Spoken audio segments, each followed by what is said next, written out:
네, 논준모연구소의 김성환 소장입니다. 댓글에서 억제 효과에 대해서 설명을 좀 자세하게 해 주시고, 그리고 레퍼런스, 출처를 좀 알려달라, 뭐 이런 요청이 들어왔습니다. 그래서 이 부분에 대해서 제가 조금 더 자세하게 설명을 드리고, 관련 출처들, 레퍼런스를 좀 풍부하게 제공해 드리려고 합니다. 그래서 혹시나 필요하신 분들 이 강의 보시고 이 강의 밑에 댓글에 제가 관련된 레퍼런스 자료들을 올려놓을 테니까 필요하신 분들은 사용하시면 되겠습니다. 자, 그러면 이런 억제 효과의 의미와 그리고 출처들, 레퍼런스가 어떤 분이 필요한가? 요거를 제가 간단하게 설명을 드리자면, 여러분들이 뭔가 이제 분석을 하셨을 거 아니에요? 네, 분석을 했는데, 이거 분명히 예를 들어서 뭐 X가 있다고 칩시다. Y에 정적 영향을 미쳐야 되는 게 정상이다 이거예요. 그래서 얘 둘 간의 상관관계 분석을 해봤더만, 이 상관관계 알감 역시 유의미한데 플러스로 나오더라 이거예요. 뭐 예를 들어 가지고 플러스 뭐 0.23 뭐 이런 식으로 해가지고 별표가 한 두 개 탁 나오더라 이거예요. 그런데 얘를 다른 변수 얘를 만약에 x1이라고 하고 얘를 x2라고 해봅시다. x1이 분명히 y와 정적 상관을 이루고 x1은 y에 대해서 정의 영향을 미치고 있는 놈인데, 얘가 다른 독립 변수하고 같이 딱 들어가면 얘가 갑자기 마이너스로 나오는 거예요. 여기가 마이너스로 나온다 이거예요. 그래서 이렇게 부호가 바뀌는 현상을 경험하시는 분들이 종종 있습니다. 이게 일반적인 회귀 모형에서도 나타납니다. 회귀 모형에서도 나타나고, 그리고 특히 조금 변수들이 많이 들어가는 y를 많이 설명하는 그런 구조 방정식 모형에서 요때도 요런 현상이 종종 일어납니다. 그러니까 내가 통계에 대해서 이제 조금 감을 잡고 통계 분석을 해가지고 논문을 썼는데, 나름대로 좋은 게 좋은 거라고 플러스면 플러스, 마이너스면 마이너스 이렇게 나올 줄 알았는데, 이게 아니나 다를게 부호가 바뀌어서 나오니까 이때 이제 멘붕에 빠지는 거예요. 이걸 도대체 어떻게 해석해야 될지 모르겠는 거예요. 차라리 부호가 바뀌었지만 P값이 0.05보다 크게 나와가지고 그냥 아싸리 무의미하게 나오면 해석을 안 해버리면 되잖아요. 그런데 이게 P값이 0.05보다 작게 나오는 거라, 이게 유의미한 거라, 그러면 이제 뒷목 잡고 쓰러질 노릇이다 이거죠. 이거 어떻게 해석해야 되는데? 이거 말이 안 되는데 이거? 플러스로 해석해야 말이 되는데? 상식적으로 말이 되는데? 자, 이런 경우에 정말 난감합니다. 자, 그래서 이런 경우 어떻게 하면 좋냐? 사실 이 부분에 대해서 많은 사람들이 뭐 그다지 생각을 안 했던 것 같아요. 왜냐하면 이런 일이 흔한 일은 아니거든요. 아주 가끔 일어나는 현상입니다. 이 데이터 분석을 많이 하다 보면. 하지만 그게 나일 수도 있는 거예요. 내가 그런 일을 당할 수도 있는 거거든. 그러니까 혹시나 이런 일을 당했을 때 이거 어떻게 해야 되지? 이제 이런 상황에 빠진 분들, 이제 그런 상황일 때 어떻게 해야 되느냐? 이제 이런 거에 대한 이제 질문이었다는 거죠. 자, 그래서 우리는 이제 이 억제 효과에 대해서 좀 살펴볼 필요가 있습니다. 우선 이제 뭐 영어로는 뭐 제가 영어를 잘하지는 못하지만 억제 효과를 suppression effect라고 합니다. 예. 그리고 이런 억제 효과를 발생시키는 이 억제 변수, 얘를 서프레서라고 하죠. 서프레서 베리어블 이라고 합니다. 뭐 여러 개만 베리어블스라고 하겠지만, 자, 서프레서 베리어블이라고 하죠.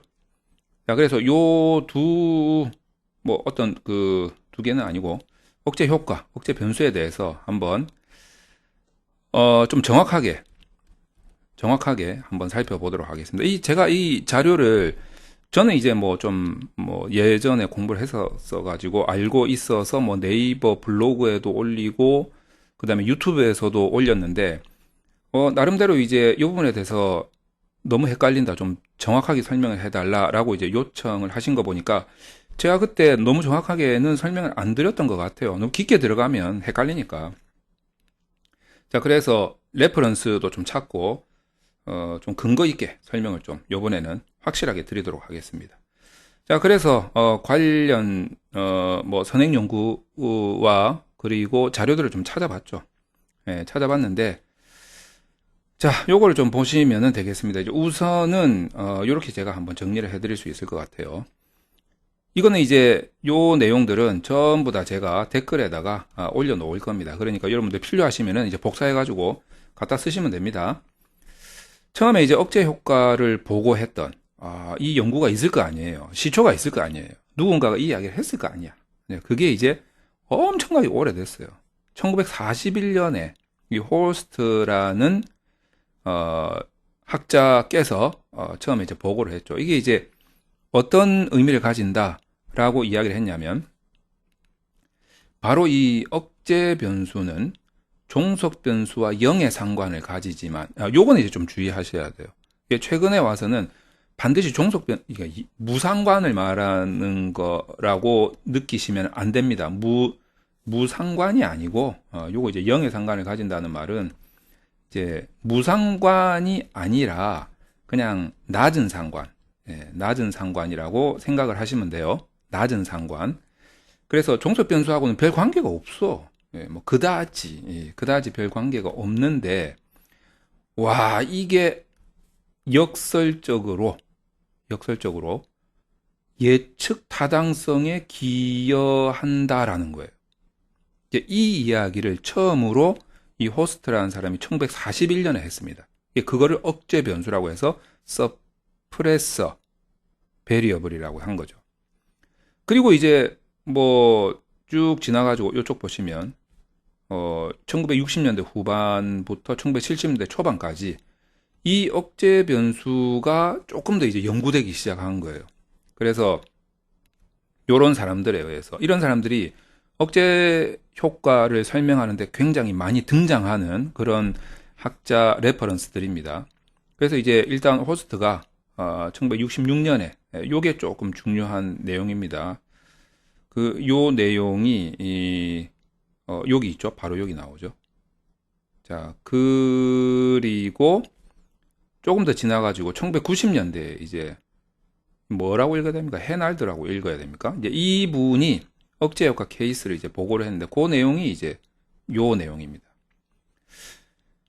어쨌든 읽어보면 똑같은 내용이에요. 똑같은 내용인데 뭐냐면 억제 변수라는 거는 종속 변수의 영향을 별로 덜 미치는 것 같은데 종속 변수하고 상관이 낮단 말이에요. 그런데 종속 변수와 상관이 높은 다른 독립 변수하고 같이 들어가면 이게 예측 타당성에 기여를 해가지고 지는 뭐 어떻게 되든지 간에 그러니까 소위 말해서 자기는 부호가 바뀌는 한이 있더라도 원래 종속 변수하고 상관이 높았던 다른 독립 변수의 예측력 그러니까 표준화 계수값이겠죠.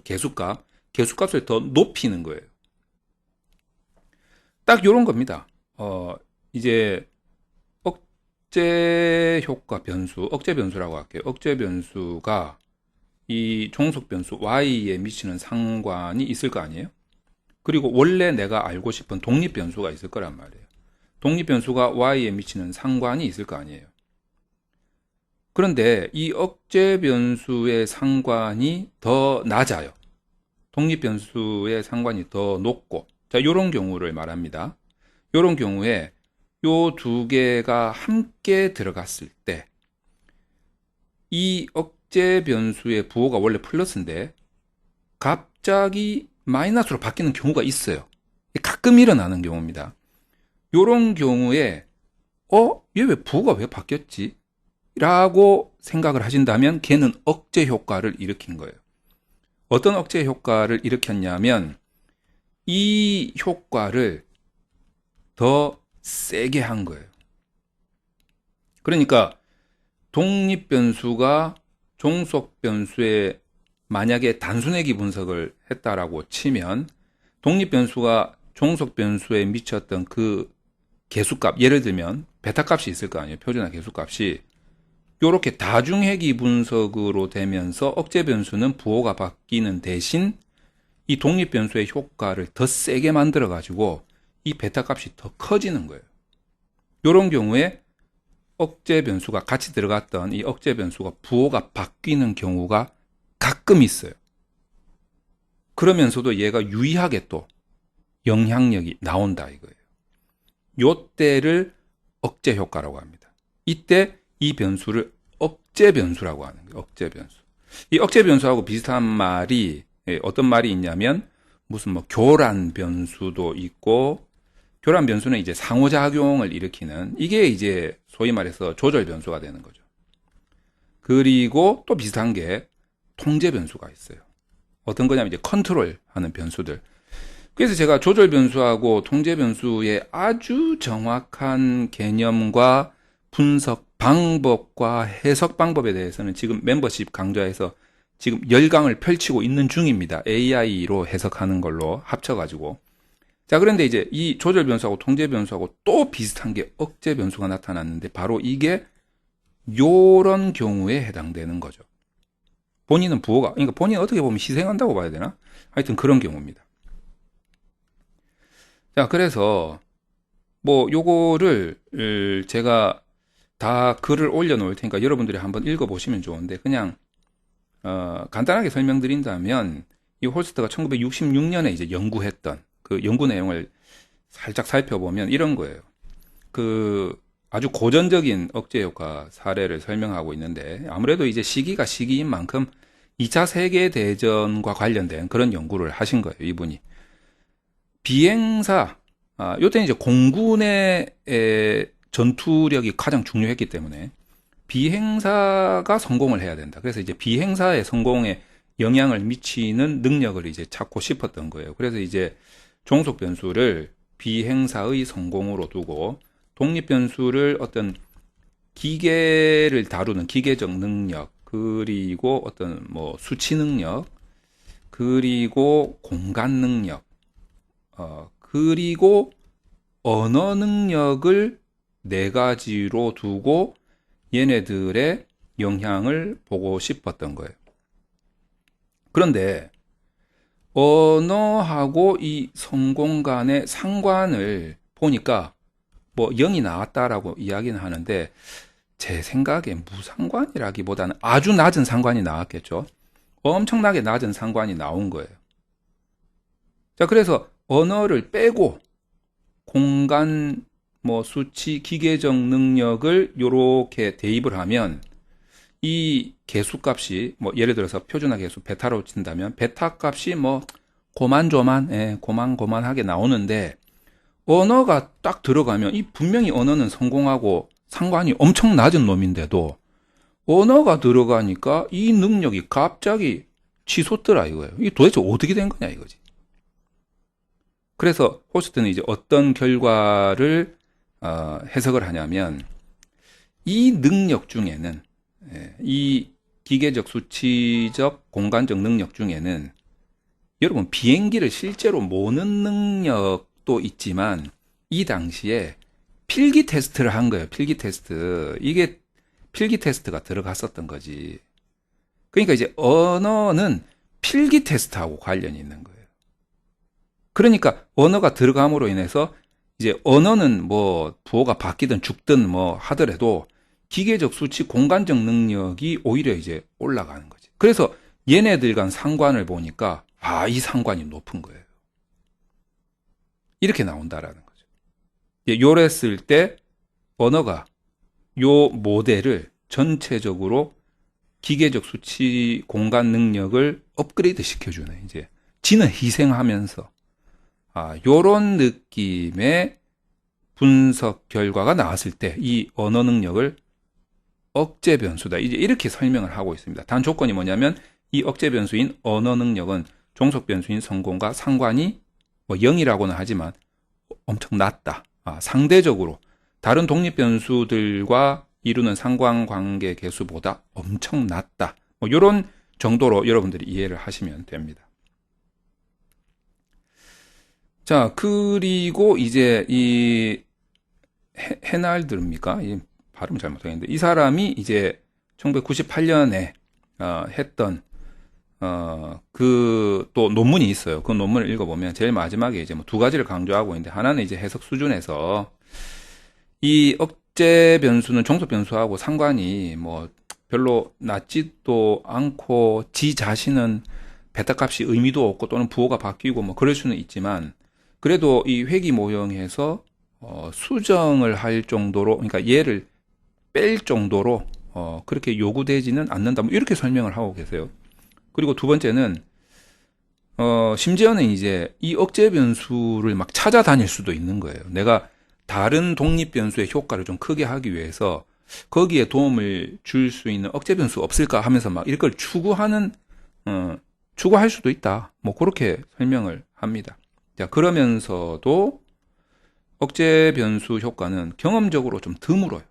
드물지만 연구자가 철저히 분석하고 그 의미를 해석해야 될 필요가 있다. 이런 식으로 이제 마무리를 합니다. 자, 그래서 요 논문을 여러분들이 이제 다 찾아가지고 보시는 것도 좋고 다 인터넷에 있어요. 구글에서 이 제목을 딱 치고 검색을 해보시면 나옵니다. 그러니까 여러분들한테 제가 요 레퍼런스를 그대로 올려드리면 여러분들이 필요하신 분들은 그 제목을 복사해가지고 구글에다가 넣고 검색을 하시면 그 PDF 파일, 이 PDF라고 요 딱 떠 있는 요거 클릭하시면 여러분 컴퓨터에 다운로드가 될 겁니다. 그래서 그거 보시면 되는 거죠.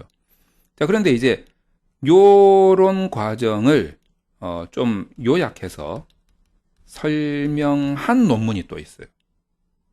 그 논문을 또 찾아보시면 종합적으로 여러분들이 뭐 하나만 읽어도 되기 때문에 그 논문을 제가 소개를 시켜드리면 그 논문이 여기 있습니다. 요 논문이죠. 요 논문.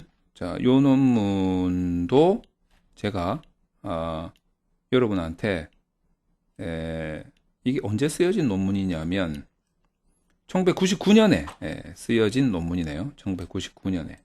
그래서 요 논문도 제가 지금 여기에는 없어요. 여기에는 없는데 그 논문을 제가 좀 추가를 해가지고 레퍼런스를 달아가지고 댓글에다가 넣어드리겠습니다. 그래서 사실상 이제 뭐 이 논문을 보시면 지금까지 제가 말씀드렸던 그 설명이 좀 요약이 잘 돼 있습니다. 자, 그리고 예를 들어서 이제 이 홀스트의 1941년 논문을 찾고 싶다. 이러면 이 제목을 그대로 복사해가지고 구글에서 검색을 하시면 그대로 이렇게 나옵니다. 이게 좀 오래된 논문이다 보니까 이렇게 이 이미지로 이렇게 적혀 있죠. 그런데 이렇게 쭉 하면 이제 복사가 됩니다. 이 PDF 파일로 다 변환이 돼 있어가지고 그래서 이 내용들을 혹시 여러분들이 영어 가능하시면 바로 읽으시면 되고 아니면은 이제 뭐 저기에서 번역을 해서 돌리면 되겠죠. 이 98년도 논문 요겁니다. 요거 41년도 논문이 아니고 98년도 논문 요 논문도 찾을 수 있다. 그런 식으로 다른 논문들도 한번 찾아보시면 될 것 같습니다. 자, 국내에서는 뭐 요런 케이스도 있어요. 국내 논문 중에서는 자, 이 청소년 상담 연구라는 학회지에 발표된 자, 요 두 분의 논문 2013년도 자, 요 논문에서 억제 효과라는 단어가 나옵니다. 어디서 나오냐면 제일 마지막 결론에 이제 이분도 분석을 했는데 자, 요렇게 말을 써놓고 있습니다. 기술 통계 결과 의미 추구와 삶의 만족은 정적 관계에 있었으나 의미 추구가 긍정적 자동적 사고 변인과 연구 모형 내에 포함되었을 때 이게 갑자기 부적 관계로 바뀌더라 이거죠. 자, 이거는 다른 변수가 종속 변수하고 높은 상관을 이루고 있기 때문에 기인한 것이다. 사실은 이제 의미 추구와 삶의 만족의 상관관계가 상대적으로 낮기 때문이다. 이렇게도 볼 수 있어요. 그래서 상관관계의 방향성이 변하는 억제 효과의 가능성을 암시한다. 자, 이렇게 써놨죠. 그래서 이제 코헨 등등 2003년 논문을 적어놨는데, 뭐 사실 제가 이것을 설명한, 이게 보세요. 2003년이잖아요. 그래서 2003년, 최근에 논문이 있네 해가지고 한번 찾아보기는 했으나, 그게 이제 이 논문인데, 이 논문이 아니구나. 요 논문이네요. 요 논문인데, 요 논문 찾아봤는데, 여기서는 그렇게 언급이 그런 식으로 되어 있는지는 제가 모르겠어요. 이 논문을 제가 원문을 다 못 봤기 때문에. 그래서 그것도, 여러분들이 이 한국 이 논문에 이 코헨 2003년도 논문은 저 출처가 참고문에 나와 있으니까 그걸로 한번 검색을 해서 보시면 될 것 같습니다. 어쨌든 제가 이렇게 많이 설명을 하고 있죠. 그리고 이제 인터넷에서도 찾을 수 있는 그 여러 가지 또 서프레션 이펙트에 대해서 찾아봤는데 설명이 되게 복잡하게 되어 있어요. 근데 제가 말씀드린 딱 그것만 생각을 하시면 돼요. 자, 그러면 제가 이거를 증명을 해 보이겠다 이거예요. 자, 여러분들 이렇게 설명하면 이게 뭐 도대체 무슨 말이지? 뭐 그래서 어쨌다는 거지? 이렇게 생각하실 수 있는데 제가 백문이 불여일견이라고 그냥 이렇게 나타나는 데이터의 현상을 직접 확인을 시켜 드릴게요. 어떻게 나타나는지 한번 잘 봐보시기 바랍니다. 자, 여기에서 제가 지금 보고 싶은 게 어떤 거냐면 이거예요. 자, 처음에 상관을 한번 볼까요? 코릴레이션에 들어가 가지고 자, 여기 보시면 제가 XA하고 그리고 XC하고 YA 간의 상관을 처음에 한번 보여드릴게요. 한번 잘 보세요. 이 상관에서 자, 이렇게 별표만 나오게 해가지고 보면 이게 잘 보셔야 됩니다. 천천히 제가 설명드릴 테니까. 자, 억제 효과를 한번 잘 생각해 봅시다. 억제 효과. 자, 서프레션 이펙트입니다. 잘 한번 느껴보시기 바랍니다. 지금 나는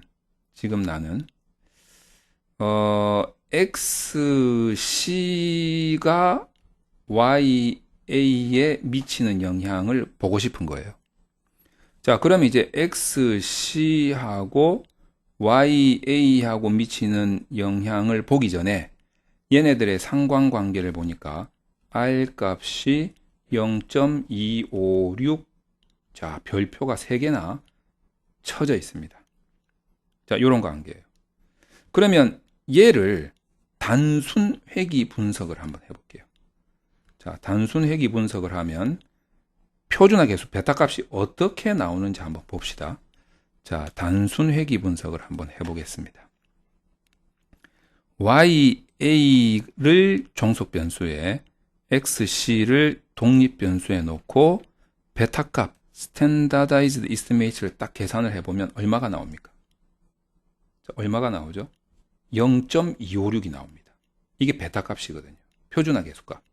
다시 말해서 XC가 YA한테 미치는 영향력 베타 값은 상관 계수값하고 똑같이 나온다는 거죠. 0.256 그리고 별표가 3개입니다.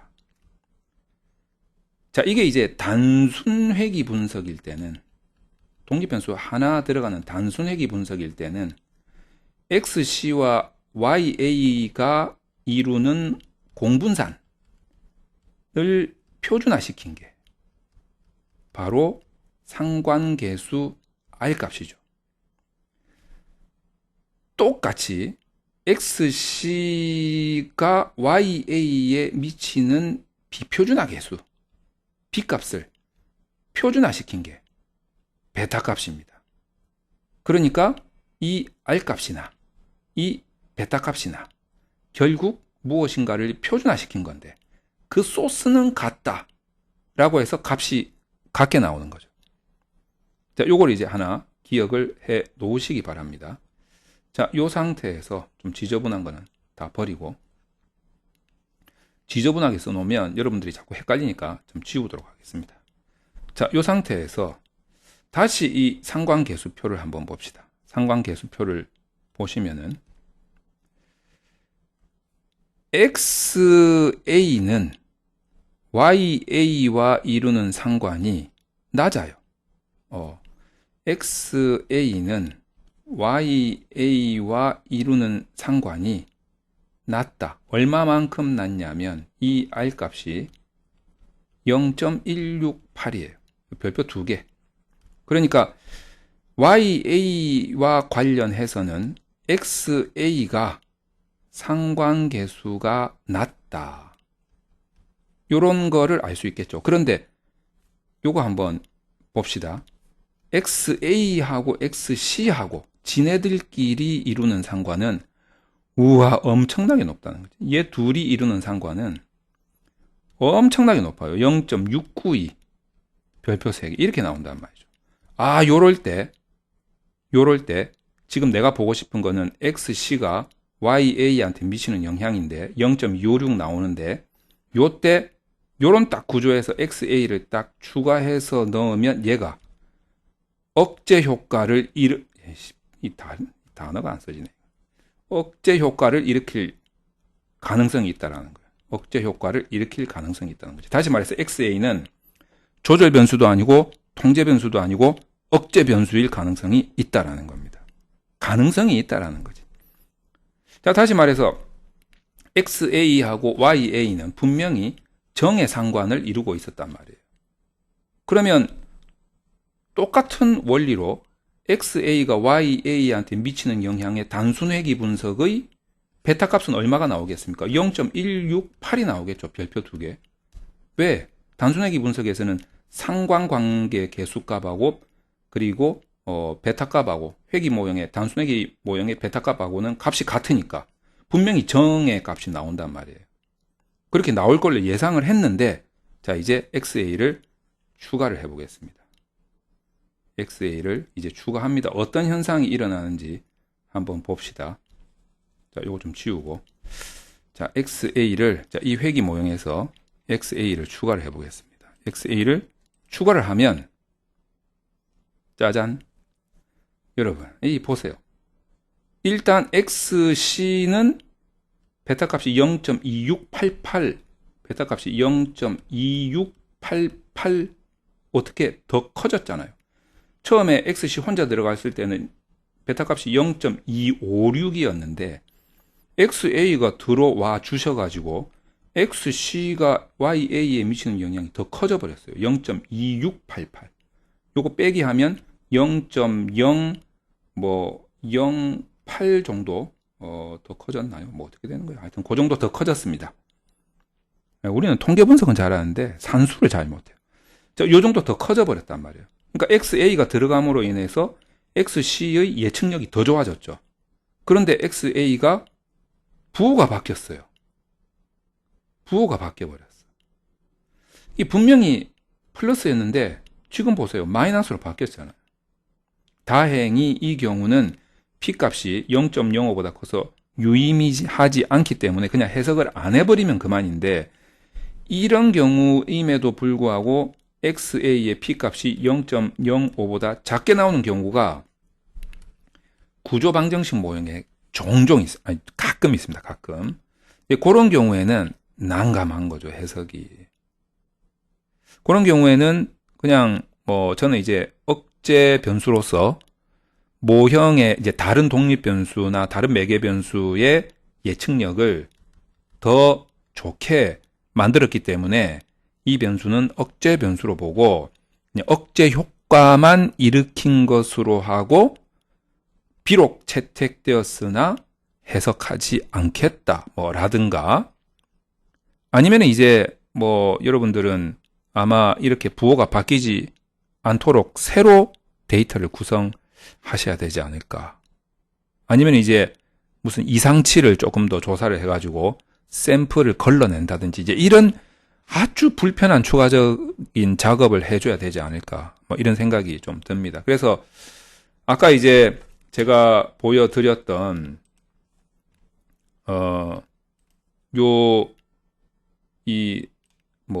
해날든가 허나든가 이제 이 사람의 결론에서 보듯이 연구자가 철저하게 해석해야 할 필요성이 있다. 그래서 제가 해석으로 만약에 처리를 한다면, 해석으로 이 문제를 처리를 한다면, 억제 효과가 나타났고, 억제 변수가 통계적으로 유의미하게 나타나서 이걸 채택한다라고 하면, 일단 저 같으면은 수학적으로는 채택을 하지만, 상식적으로는 기각을 시키겠다 이거죠. 이거를 이제 뭐라고 하냐면, 내용적으로는 기각을 시켜서, 상식에 기반하여 내용적으로는 기각을 시켜서 이 억제 변수는 억제 효과로서 다른 변수들의 예측력에 기여했다라는 것만 서술을 하고, 이 억제